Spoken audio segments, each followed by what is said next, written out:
Às 06h37, uma frota hostil recebe seu primeiro alerta vindo da direção errada. Navio radar começa a rastrear uma ameaça em aproximação. Segundos depois, outro eixo se ativa, depois mais um. Quando a formação compreende o que ocorre, o ataque deixa de ser sequência e se torna uma janela. Uma salva de submarino está chegando por um rumo. Armas lançadas da superfície se aproximam por outro rumo. Sensores aerotransportados mantêm a situação tática coesa acima do horizonte, e cada segundo extra que se espera que o defensor ganhe com defesa aérea em camadas está sendo eliminado de uma vez só. É isso que o tempo no alvo realmente faz em uma guerra naval. Não é mágica, é compressão. A Marinha dos Estados Unidos não tenta destruir uma frota navio por navio. Ela está tentando colapsar o ciclo de reação do inimigo em um momento curto e brutal, onde ameaças demais aparecem de muitos vetores ao mesmo tempo. Para entender como a Marinha elimina uma frota com ataques sincronizados, é preciso começar pelo problema do defensor. Um grupo de ação de superfície moderno sobrevive acumulando tempo de reação. O radar de longo alcance detecta, sistemas de combate classificam e as equipes de comando designam meios de engajamento. Uma camada lança interceptadores de longo alcance. Uma camada fica responsável pelos engajamentos de médio alcance e a defesa de ponto atua no que passar. A guerra eletrônica adiciona interferência, iscas complicam a orientação terminal, escoltas protegem uma unidade de alto valor. Toda a formação se baseia na sequência. Essa palavra importa, sequência é sobrevivência. Se as armas inimigas chegam organizadas, uma frota competente lida com isso. O primeiro ataque é rastreado. Células se abrem, mísseis são lançados. Outro navio passa a rastrear o que escapou. Helicópteros decolam, iscas infláveis são lançadas. Equipes de controle de danos ficam de prontidão. Mesmo ao perder, o defensor perde devagar e pode revidar. Então, a verdadeira missão do atacante não é só o alcance, é compressão. Compressão do tempo, compressão dos ângulos, compressão das decisões. O almirante defensor precisa que o ataque aconteça em etapas. A Marinha dos Estados Unidos quer o oposto.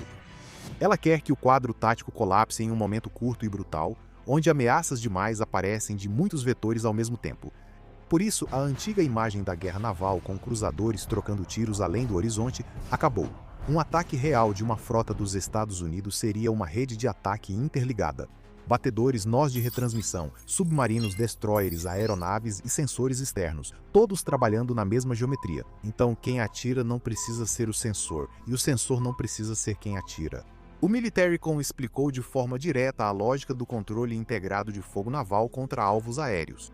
Anos atrás, o objetivo era romper a relação rígida entre sensor e atirador, com um E-2D Hawkeye, fornecendo informações e armas como o SM-6. Usando esses dados, os navios poderiam atacar alvos além do horizonte do radar, indo além da defesa aérea. Este é o esqueleto de um método para destruir frotas.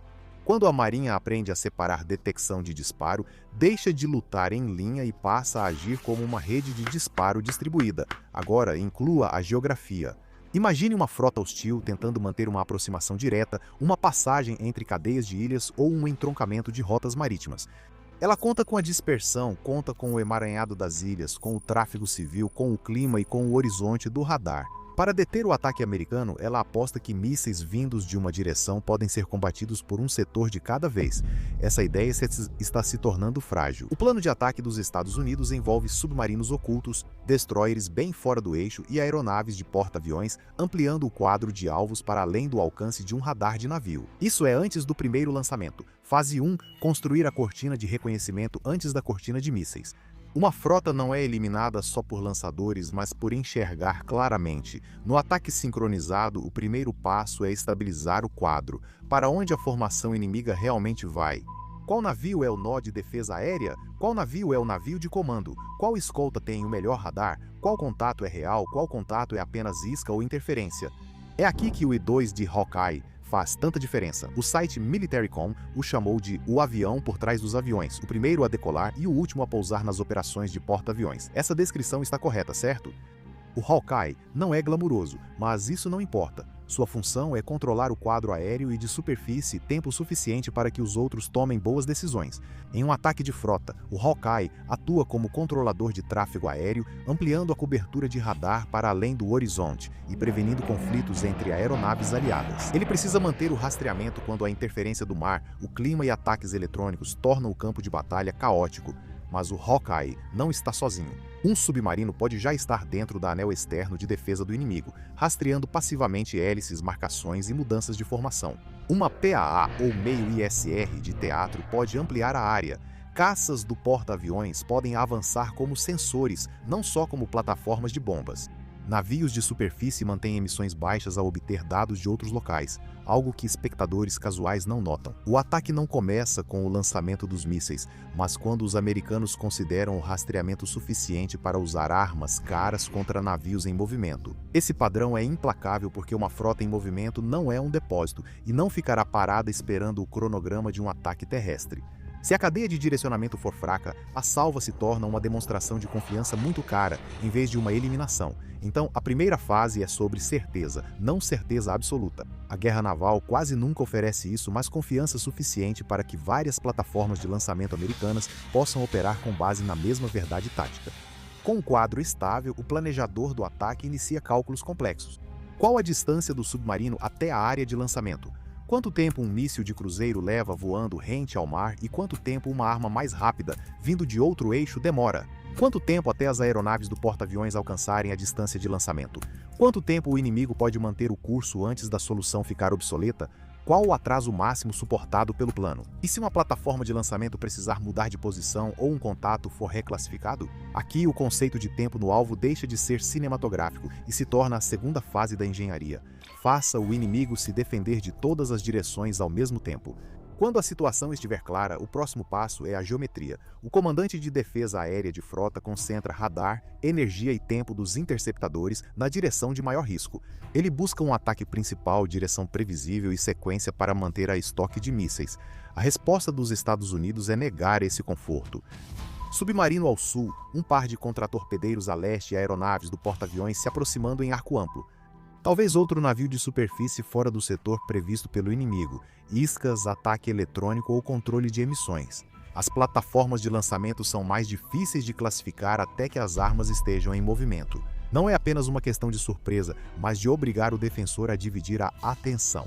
Se um cruzador inimigo identifica ameaças de uma direção, pode girar os iluminadores, designar setores e criar um plano de fogo disciplinado.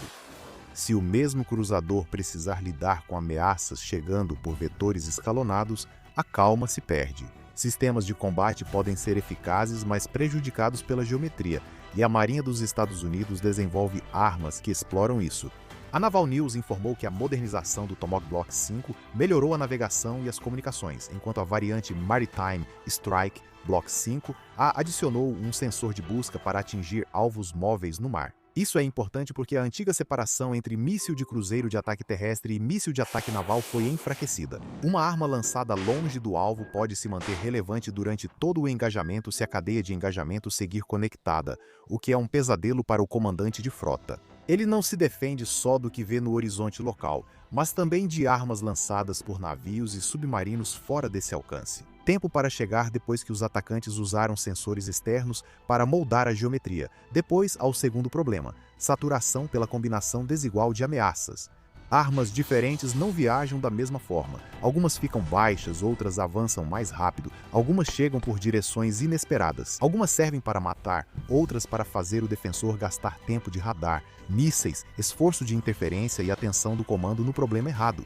A questão não é que cada ameaça que se aproxima tenha letalidade idêntica, a questão é que tudo consome tempo, e tempo é a moeda que o defensor não pode fabricar. A terceira fase faz com que a salva chegue como um único evento tático. Esse é o ponto central. O ataque com tempo no alvo é planejado de trás para frente, considerando a chegada e não o lançamento. Essa diferença é fundamental para o planejador. Quando os Estados Unidos podem atirar? Ele pergunta. Em que momento quero que a defesa da frota inimiga falhe? Então ele trabalha a partir disso, de trás para frente. Submarinos podem lançar primeiro por terem rotas de míssil mais longas, enquanto destroyers lançam depois devido à posição de lançamento mais próxima. Aviões de porta-aviões podem permanecer fora do alcance até o último momento e então lançar armas, fazendo a fase final coincidir com o ataque pelo mar. Outra plataforma pode chegar antes, propositalmente, não como principal agente de destruição, mas como quem inicia a ação. Emissão de radar defensivo, lançamento de iscas ou mudança rápida de curso. Isso é importante porque frotas sob ataque de mísseis deixam de agir como formações de desfile. Elas viram, se separam, mascaram os radares umas das outras, lançam contramedidas, aceleram, rompem conexões. Esse movimento pode salvá-las de um ataque desorganizado, mas contra um ataque sincronizado, movimentos frenéticos podem piorar as coisas. Agora, uma escolta se afasta da posição de apoio mútuo. Agora, o navio Capitânia mostra um flanco vulnerável, enquanto um navio de defesa de ponto fica ocupado com um eixo e outro vira a ameaça real. Agora, o circuito de comando está lidando com problemas urgentes demais em poucos segundos. É por isso que apagamento não é tão exagerado quanto parece. A Marinha não precisa que todos os cascos detonem ao mesmo tempo, mas que a formação inimiga seja atingida. Um colapso tão rápido que as naves restantes não formam mais uma frota. Em qualquer cenário de combate significativo, uma nave sofre uma fica incapaz de cumprir a missão, outra perde o radar, uma terceira esgota os interceptadores cedo demais, uma quarta se afasta e rompe. Formação, integridade. O navio de comando fica em silêncio, helicópteros não decolam e os links de dados congestionam. Os navios sobreviventes ainda estão flutuando, mas a frota, como força de combate, está destruída. Isso é apagamento naval, não aniquilação teatral, é desmembramento operacional em uma única e curta janela de ataque. Na fase 4, use os primeiros impactos para cegar o resto da cadeia de ataque. Muitos acham que as primeiras explosões são o fim, mas são só a transição. Os impactos iniciais devem facilitar ataques futuros. Isso pode significar atacar o navio de comando, o principal radar, o navio de escolta da defesa aérea externa ou o navio dos interceptadores de longo alcance mais importantes. Pode forçar o defensor a emitir sinais mais fortes, revelando emissores nos próximos ataques. Também pode atacar de forma que os navios sobreviventes não consigam se apoiar mutuamente. É aqui que os ataques distribuídos se tornam cruéis. A reportagem do NIFCCA, do Military.com, descreveu claramente a ideia central dos fogos integrados. Use armas e sensores futuristas para fortalecer o sistema. Em um ataque de frota, essa robustez garante que a ofensiva não falhe se um atirador perder a mira ou uma plataforma precisar se defender. Outro sensor mantém o quadro situacional. Outro atirador pode explorá-la. A rede de ataque segue operando. Essa abordagem distribuída é ainda mais importante em uma batalha marítima confusa, porque o inimigo está tentando fazer exatamente o mesmo ao contrário. Ele está fazendo interferência, ele está criando pistas falsas, ele está manobrando atrás de ilhas ou do mau tempo. Ele esconde navios de baixa assinatura perto de maiores, esperando que americanos percam a precisão do rastreio por tempo suficiente para a salva sair do cronograma. A resposta dos Estados Unidos é seguir impondo camadas de dilemas. Se um destroyer atacar a escolta externa inimiga com mísseis de longo alcance, um submarino pode receber a missão de atacar o navio almirante por um ângulo mais favorável. Se o grupo aéreo do porta-aviões notar que o inimigo curva ao norte sob pressão, outro vetor de ataque pode obter uma solução terminal melhor do que a da plataforma originalmente encarregada do golpe decisivo. Se uma família de armas força o defensor a baixar, outra pode chegar em meio à confusão. É por isso que a experiência do comandante inimigo diante de um ataque sincronizado parecerá menos um ataque único e mais como vários desastres separados se encontrando ao mesmo tempo. E assim que o primeiro impacto acontece, os americanos não diminuem o ritmo para admirar o trabalho. Eles atacam novamente imediatamente. Fase 5. Elimine os sobreviventes antes que reconstruam. Uma frota que escapa do primeiro ataque sincronizado tentará agir rapidamente em 3 frentes. Restabelecer o comando, reorganizar a formação e reconstruir a situação aérea. O próximo ataque dos Estados Unidos visa impedir tudo isso. Isso pode significar aeronaves entrando diretamente na avaliação de danos de combate e redirecionamento de alvos. Pode significar submarinos alterando os pontos de impacto enquanto os navios sobreviventes fogem. Destroyers podem guardar mísseis extras porque a primeira salva não foi feita para resolver tudo sozinha. Por isso, a lógica de gestão do estoque de mísseis é importante. A Marinha aprendeu lições duras no Mar Vermelho. O Military.com informou que navios de guerra dos Estados Unidos dispararam 220 mísseis em centenas de confrontos, levando a Marinha a repensar custo, reabastecimento e quais armas devem ser usadas contra quais ameaças. Isso serve como alerta e lição. Um ataque sério de frota não pode ser planejado como um show de fogos de artifício. A incursão precisa eliminar os alvos certos com o menor número possível de armas de alto valor, porque a guerra não termina depois de uma tarde. Um ataque disciplinado com impacto simultâneo no alvo não é apenas sincronizado, também é econômico num cálculo militar frio. A janela de abertura deve colapsar a melhor arquitetura defensiva do inimigo para que ataques subsequentes mais baratos, próximos ou mais convencionais possam terminar o que restou. Novas armas anti-navio e configurações mistas de armamento tornam-se então importantes. A Naval News destacou o aumento do uso do Naval Strike Missile nas frotas aliadas e explicou que ele voa rente ao mar, tem orientação terminal passiva e manobras para dificultar a defesa dos navios. Se a Marinha usa o Tomahawk para ataque marítimo, o NSM em certas plataformas, armas de submarinos ou munições lançadas por aeronaves de porta-aviões, o objetivo é o mesmo. Não deixe o inimigo se recuperar para uma segunda batalha coesa.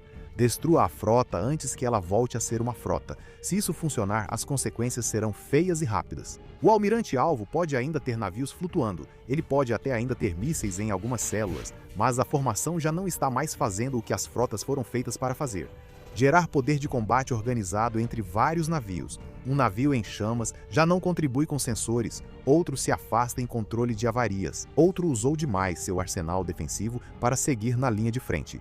Um quebrou a disciplina de rádio ao tentar restabelecer o comando. Os convéses dos helicópteros podem estar bloqueados. As sonares rebocados e faces do radar podem estar fora de operação.